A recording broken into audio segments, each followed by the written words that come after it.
সবচেয়ে দুঃখ পেয়েছি যখন প্রশাসন এসে পিছনের 6টা মাইক বন্ধ করে দিছে, কনসার্টের ডিস্টার্ব হবে। আমি বলেছি সব মাইক চালাও, কনসার্টের জন্য কোরআনের মাহফিল বন্ধ হতে পারে না। এ হচ্ছে 360 আউলিয়ার বাংলাদেশ, শাহজালালের বাংলাদেশ, শাহ ফারহানের বাংলাদেশ, শাহ কারামত আলীর বাংলাদেশ, শাহ মাখদুমের বাংলাদেশ। আমার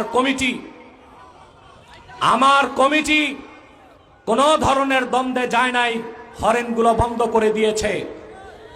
আমরা সংঘাত চাই না, কিন্তু আপনারা চরম বেয়াদবি করেছেন।